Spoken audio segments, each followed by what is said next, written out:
네, 안녕하십니까. 강한국입니다. 벌써 50번째 영상이네요. 구독자 수는 이제 2,500명을 넘었습니다. 조만간 빨리 3,000명, 4,000명, 5,000명 가야겠죠. 자, 이번 시간에는 좀 초보적인 개념을 다루겠습니다.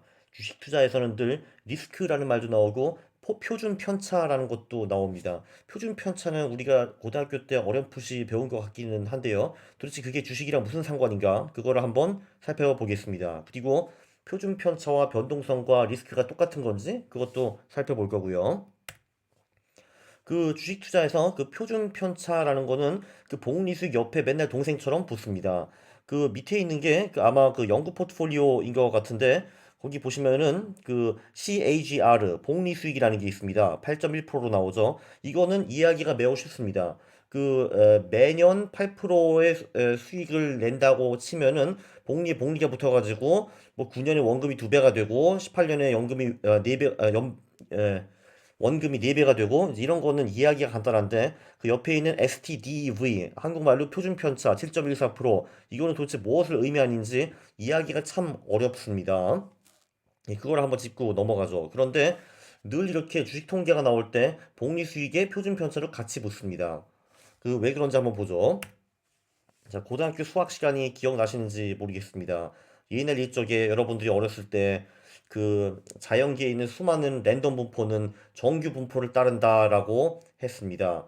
그거는 뭐냐 하면은 정규 분포는 우리가 그 기대치와 표준 편차만 알면은 그 음, 뭐야, 그, 그 표준 편차 내에 그 이 전체 샘플이 몇 프로가 등장할 것이다. 뭐 이런 거를 예측을 할 수가 있어요. 뭐 예를 들면은 한국 남자의 평균 키가 170cm이고 그리고 이제 그 표준 편차가 10cm이다 하면은 뭐 예를 들면은 180cm 이상의 그 한국인이 몇 퍼센트가 될 것인지 또는 150cm 이하는 몇 퍼센트인지 이런 거를 바로 이 그 정규 분포 테이블을 가지고 계산을 할 수가 있습니다. 이거를 만든 사람은 그 독일의 위대한 수학자 가우스식이고요. 그래서 그 독일 정부는 이분을 10마르크 저 화폐에다가도 올렸습니다. 거기 가우스 그림이 보이고 그리고 그 내에 보시면은 제가 동그라미를 쳐놨는데 바로 그 정규 분포 테이블도 이제 같이 보입니다. 그죠? 지금 2002년 후에는 그 독일 마르크가 사라지고 유로화가 들어와가지고 요 10마르크짜리는 자연스럽게 사라졌습니다. 뭐 어쨌든 이게 주식이랑 뭔 상관이냐 이거죠. 일단 우리는 금융시장, 주식시장도 정규 분포를 따른다고 가정을 해봅시다. 결론적으로 말씀드리면은 금융시장은 정규 분포를 따르지는 않습니다. 근데 어쨌든 우리가 금융시장의 기대 수익을 알고 표준 편차를 알면은 그 1년 내에 제가 얼마를 깨질 수 있는가 그 확률을 계산을 할 수가 있습니다. 대체적으로 주식시장의 기대 수익이 한 10% 그리고 표준 편차가 20% 정도로 보면은 대체로 맞습니다. 미국 같은 경우는 역사적으로 표준 편차가 15% 정도 되었고 한국은 25% 정도 그리고 대부분의 주식시장은 표준 편차가 20% 정도 나옵니다. 이 말은 뭐냐 하면은 그 이제 기대 수익은 10%인데 아시다시피 주식시장에서 실제로 그 연 10% 수익이 나는 경우는 굉장히 드뭅니다. 그거보다 보통은 훨씬 높거나 훨씬 낮죠. 그죠? 그런데 일단 표준 편차가 20%라고 가정을 하면요. 그 실제 수익이 그 기대 수익 마이너스 1 표준 편차. 그러니까 이제 기대 수익이 10%잖아요. 그리고 표준 편차는 20%니까 실제로 내 수익이 그 마이너스 10% 이하로 떨어질 확률은 약 15% 정도 보시면 되겠습니다. 그리고 그냥 마이너스 수익, 그러니까 0% 이하의 수익이 날 확률은 30%. 그러니까 이것만 봐도 10년 동안 주식에 투자를 하면은 3년은 이제 적자 수익이 나는 것이 당연하다라는 것을 볼 수가 있습니다. 왜냐하면 주식시장은 표준편차가 꽤 높은 그런 금융시장이거든요. 그리고 이제 완전 망할 확률, 한마디로 그 실제 수익이 표준 편차 두 개를 벗어나는다. 한마디로 마이너스 30% 이하로 실제 수익이 떨어질 확률은 한 2.3% 정도 됩니다. 우리가 이제 정규분포 테이블을 읽을 줄 안다면은 여러분들이 고등학교 때 공부한 거를 곰곰이 생각해 보시면은 이제 기억이 나실 겁니다. 자, 그러면은 재밌는 거 보여드릴게요. 그 강원국이 머리를 많이 써가지고 기대수익 20%짜리 그 전략을 만들어냈습니다. 오케이, 그럼 이 착각을 할 수가 있죠. 아싸, 그럼 우리 이제 매년 20%씩 버는 거지. 부자 되자, 부자 되자라고 생각을 하시는데 표준 편차가 20%일 경우에는 복리 수익이 기대 수익이 20%라 하더라도 실제로 이제 0% 이하 적자 수익이 낼 확률이 그래도 15% 정도 됩니다. 10년 투자하면 1년, 2년은 마이너스 수익이 내는 게 너무나도 정상이라는 겁니다. 그리고 이렇게 기대 수익이 높은데도 불구하고 마이너스 20% 이하라는 완전히 꽝 되는 수익이 날 확률도 2.3% 정도는 되는 겁니다. 여기서 두 번째 중요한 게 있는데요. 자, 그럼 우리가 표준 편차를 절반으로 줄이면 어떨까요?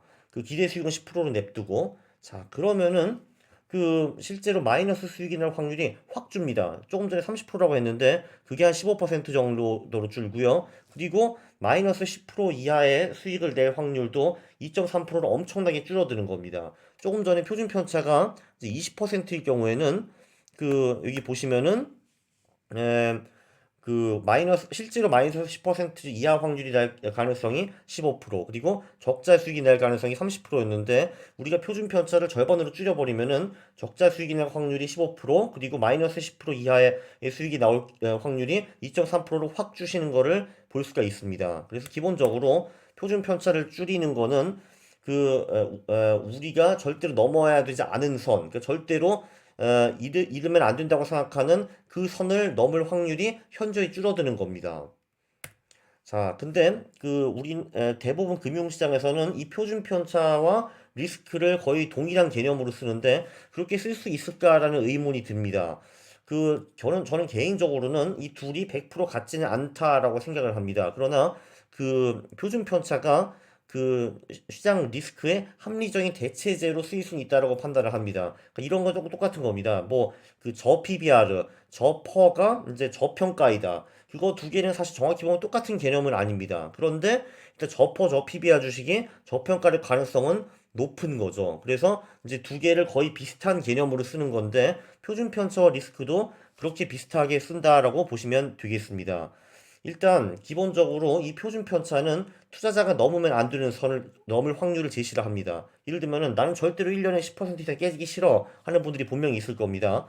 자, 근데 기대 수익이 10%라고 치면은 그러면 변동성, 그러니까 한마디로 이 표준 편차만 알면은 그, 그 선을 넘을 확률을 제가 계산을 할 수가 있습니다. 표준 편차 테이블, 정규 분포 테이블을 통해서요.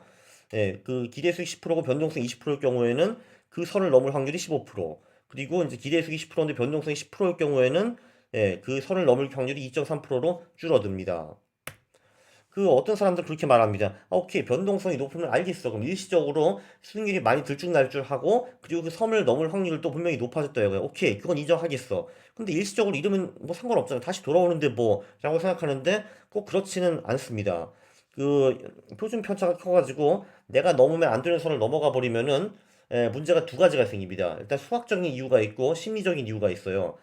밑에 테이블을 보시면은 자, 일단 우리가 10% 깨졌다 하면은 우리는 11%만 벌면 다시 본전 만회가 가능한데요. 우리가 30%가 깨졌다 하면은 43%를 벌어야지만 본전 만회가 가능합니다. 우리가 반토막이 났다 그러면은 100% 수익을 내야지 본전을 차지할 수 있는 거고요. 심지어 우리가 80% 깨졌다고 하면은 5배를 벌어야지 본전 만회가 가능한 겁니다. 이렇기 때문에 한마디로 큰 손실이 나는 것 자체는 일시적이라 하더라도 막아야 합니다. 왜냐면 일단 선을 넘어섰으면은 다시 거기서 리커버 해가지고 본전에 돌아오는 게 점점 더 힘들어지거든요. 그런데 바로 이 표준 편차는 우리가 넘어야 되지 않을 그 선을 넘는 확률을 어느 정도 제시를 해주기 때문에 예, 리스크의 대체제로 사용할 수 있다라고 저는 봅니다. 그리고 또 그것뿐만이 아닙니다. 심리적인 이유도 있어요. 일단 우리가 10% 또는 20% 선을 넘으면 안 되겠지. 그 이상 손실이 나면 안 돼라고 생각을 하잖아요. 그럼 보통 그 선을 넘어가 버리면은 우리는 심리적으로 멘붕이 와가지고 큰 실수를 하거나 아니면 A쌍 해가지고 내가 하는 그 투자 전략을 포기할 가능성이 매우 높아집니다. 이런 것도 고려를 해야 돼요.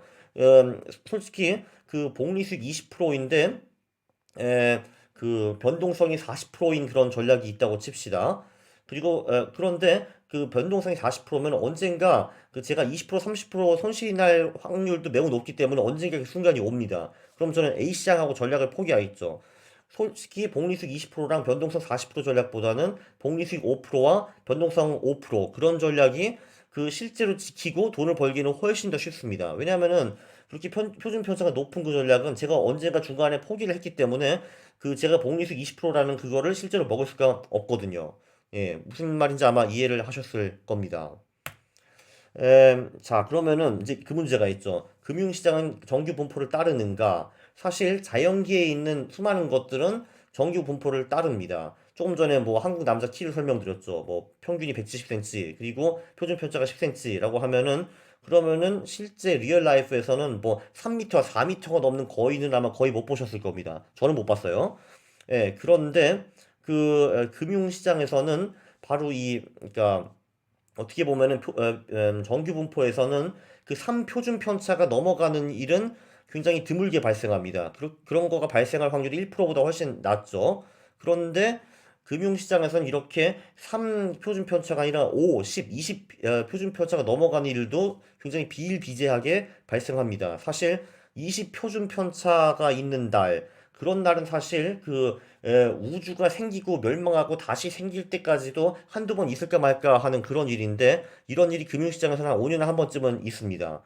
그래서 금융시장은 그 정규 분포를 따르지 않고 패트 테일이 있다고 합니다. 그러니까 한마디로 그 확률이 이론적으로 매우 낮은 일들이 굉장히 비일비재하게 발생한다. 이제 그런 분포를 따른다라고 보시면 되겠습니다. 왜냐면은 그거는 주식의 수익률 분포는 사람의 키와 다르게 완전히 랜덤하게 나눠져 있지 않기 때문입니다. 일단 주식시장에는 상당히 휩쓸림 현상이 있어요. 그러니까 한마디로 주가가 막 그러니까 폭락하게 되면은 어우 쉣 사람들이 막 무서워가지고 내 주식을 같이 덤핑하고 그래서 더 많이 떨어지고 이제 이런 행위가 발생하게 됩니다. 그 밑에 보시면은 이런 거 비일비재라고 했는데 예, 보시다시피 그렇게 월별 수익이 정규 분포에 전혀 포함되어 있지 않는 아주 낮거나 아주 높은 수익이 나는 경우가 상당히 많습니다. 네, 사실 하루에 주식시장의 기대 수익은 제가 보기에는 기대 수익은 한 0%, 표준 편차는 한 대충 1%라고 하면은 아마 거의 맞을 겁니다. 그런데 잘 아시다시피 하루에 지수가 5% 이상 빠지는 날, 그 표준 편차가 그러니까 5배 오버되는 경우도 상당히 자주 있습니다. 작년에도 몇 번 있었죠. 그죠? 그래서 단기적으로는 이 표준 편차가 완전히 오버되는 날이 굉장히 많고요. 장기적으로 봐도 주식시장이 정규 분포가 아니기 때문에 에, 그 정규 분포로 이제 기대하는 그 확률보다 실제로 빠질 확률은 한 50에서 100%는 더 된다라고 생각하시면 되겠습니다. 그게 이제 무슨 말이냐 하면은 자, 한번 돌아가 보겠습니다. 자, 여기를 보시면 자, 기대 수익 10%, 그리고 표준 편차 20%의 경우에 실제로 마이너스 30% 이상 주식시장이 까일 수 있는 확률이 2.3%라고 했는데 저는 이 2.3%에서 최소 1.5나 2를 곱해야 된다라고 생각을 하는 겁니다. 그래서 오케이. 그러면은 올해 주식시장이 30% 이상 빠질 확률은 2.3%가 아니라 뭐 한 4에서 5% 이런 식으로 보는 게 훨씬 더 안전하다라는 말이었습니다. 다시 돌아가겠습니다. 음, 자, 그렇죠. 1987년에는 어떤 일이 있었냐 하면은 거기 아마 보시겠지만 하루 만에 22.6% 빠졌다. 그러니까 20 정규 분포가 훨씬 더 넘어가는 정말 수조 년에 한 번에 있을까 말까 하는 그런 날이 정말 있었습니다. 그리고 이렇게 수억 년, 수조 년에 한 번에 있어야 할 일이 금융시장에서는 5년에 한 번 있다라는 거죠. 자, 그러면 요약을 하겠습니다. 일단 기대 수익과 표준 편차를 알면은 1년 내에 제가 몇 퍼센트 이상 까일 그 확률을 제가 어느 정도 계산을 할 수가 있습니다. 정규 분포 테이블을 통해서. 예, 그리고 또 아마 느끼셨겠지만 표준 편차를 한 절반으로 줄였다 하면은 내가 넘어가면 안 되는 선을 넘어갈 확률이 현저히 줄어듭니다. 근데 안타깝게도 금융시장은 정규 분포를 따르지 않고 정규 분포보다 더 위험합니다. 특히 단기적으로는 훨씬 더 위험하다라고 보실 수가 있고요. 네, 그래서 장기적으로 계산을 하실 때도 넘어가면 안 되는 선을 넘을 확률을 일단은 주식시장이 정규 분포라고 생각을 하고 한번 계산을 해보시고 거기에 한 1.5에서 2배를 곱하시기 바랍니다. 네, 그러면은 요번에는 표준 편차가 무엇인지 간략하게 한번 설명해 봤고요. 다음 시간에는 예, 주식시장의 표준 편차가 너무 높다고 생각하시면은 이걸 어떻게 인위적으로 줄일 수 있나 그거를 한번 같이 살펴보겠습니다. 감사합니다.